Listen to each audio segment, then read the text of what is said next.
Kelompok yang mengatasnamakan Tim Pembela Demokrasi Indonesia atau TPDI dan Persatuan Advokat Nusantara melaporkan Presiden Joko Widodo atau Jokowi dan Ketua Mahkamah Konstitusi, Anwar Usman ke KPK. Pelaporan tersebut terkait putusan MK yang memperbolehkan seseorang di bawah 40 tahun menjadi capres dan cawapres asalkan berpengalaman sebagai kepala daerah. Tadi kita laporkan atau informasikan tentang dugaan tindak pidana kolusi dan nepotisme kepada pimpinan KPK. Kami terdiri dua kelompok, ya kan, Tim Pembela Demokrasi Indonesia atau TPDI dengan Persatuan Advokat Nusantara atau Perkara Nusantara. Tidak hanya Presiden Jokowi dan Anwar Usman saja yang mereka laporkan. Erik selaku koordinator TPDI menyebut ada beberapa nama yang mereka laporkan. Pak Jokowi, Pak Anwar, Gibran, dengan Kaisang. Ada banyak. Dugaannya apa, Pak?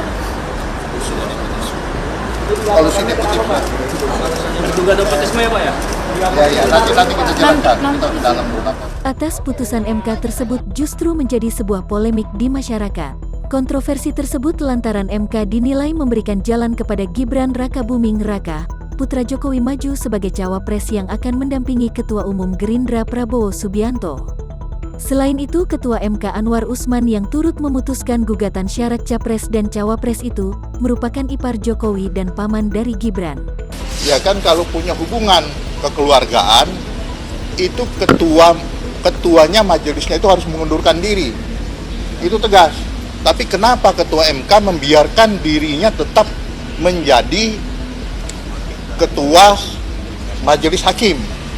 Nah, ini ada keterkaitan kedudukan daripada Presiden Jokowi itu sebagai salah satu pihak juga yang harus hadir di dalam persidangan ini. Kenapa tidak mengundurkan diri? Nah, sebagai seorang Ketua MK, masa tidak tahu undang-undang daripada kekuasaan kehakiman? Harusnya dengan tegas dari awal, saya tidak berhak. Karena berbenturan kepentingan. Senyatanya kan tidak, diam-diam saja.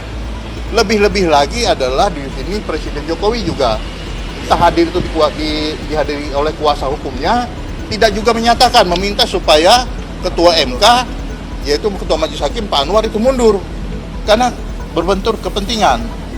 Nah, ini kami lihat seolah-olah ada unsur kesengajaan yang dibiarkan dalam penanganan perkara ini.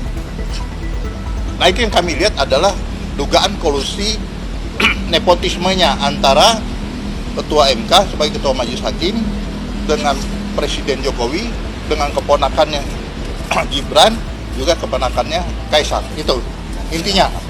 Juri Ardiantoro selaku Deputi 4 Kepala Staf Kepresidenan menyampaikan, pelapor harus membuktikan tuduhan tersebut. Dia tidak ingin laporan itu menjadi ajang memfitnah Presiden. Pak, dalam laporan ini tadi ada bukti atau dokumen apa aja yang diserahkan ke KPK? Ada putusan dari MK, ada beberapa yang sudah diputus yang berkaitan dengan ini. Kemudian juga ada laporan kami, somasi kami kemudian kepada MK supaya 9 hakim itu mundur dengan perkara ini. Kemudian juga laporan kode etik dan ada beberapa lagi yang lain. Presiden Jokowi pun memberikan tanggapan dengan santai atas pelaporan yang ditujukan kepadanya tersebut. Ya, itu kan proses demokrasi di bidang hukum. Ya,